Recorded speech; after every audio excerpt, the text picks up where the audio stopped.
The boy and the girl followed the pipes, tracing them to the place where the boy had once noticed a tunnel scratched off Saul's map. At the end of the narrow passage, they came upon a rusted metal door marked 351. The boy crouched, trying to work the lock, when two men suddenly appeared from the shadows. Before they could react, the men dropped what they were carrying and bolted, eyes wide with fear. When the hallway fell silent again, the two crept forward and saw the abandoned supplies, cans of food scattered across the floor. A low rumble broke the quiet. From the darkness crawled a monstrous star-nosed mole, its snout twitching as it advanced. The beast lunged, driving the boy and girl into the supply room. The creature's claws struck out, nearly catching the girl. At the last moment, the boy threw himself between them, pulling her to safety. Knowing the planet could not sustain life much longer, they resolved to construct a subterranean refuge powered by a massive generator. This hidden city, they believed, could shelter generations until the world above healed. Before sealing their work, one scientist carefully placed a folded document and a transparent coded card inside a sturdy metal container.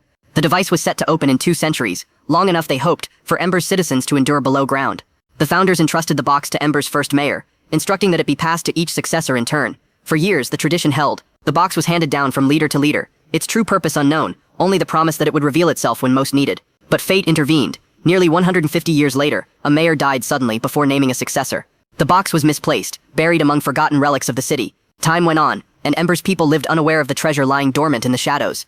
Decades later, with only 47 years remaining on the box's clock, it quietly clicked open, unseen by anyone. Above in Ember, a boy named Dune Harrow awoke on the morning of his assignment day, when every youth was given their lifelong profession. His father, Loris, came to congratulate him with pride, but as they spoke, the lights of Ember flickered out. Darkness and all too common fear blanketed the city. Though the lamps returned minutes later, Dune's unease grew. The generator, the beating heart of Ember, was failing. Repairing it had long been his dream. Elsewhere, Lena Mayfleet sprinted across Ember's winding streets, late for the same ceremony. She slipped in just in time to recite the oath of loyalty alongside her classmates. The city's rotund leader, Mayor Cole, presided over the ritual. One by one, the children drew folded papers from a sack, each slip dictating the job they would hold for life. Lena drew the slip for pipeworks laborer, a grueling assignment she dreaded. Dune's paper read messenger, a role he despised. Afterward, frustrated and restless, he begged Lena to switch. She happily agreed, preferring the light-hearted work of running messages to trudging in the damp tunnels. That evening, Lena rushed home to share her new assignment with her grandmother and baby sister Poppy. Meanwhile, Dune received a strange parting gift from his father, a small handmade device of unknown purpose.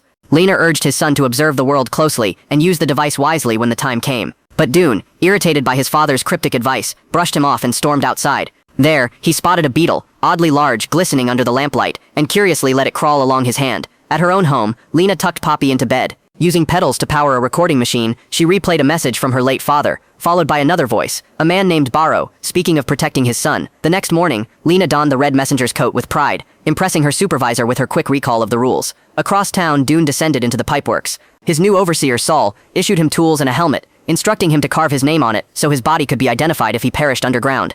Grim but undeterred, Dune pressed Saul about the generator, only to be ignored. Saul soon nodded off, giving Dune an opening to steal a tunnel map. His exploration led him down a hidden corridor erased from the official charts.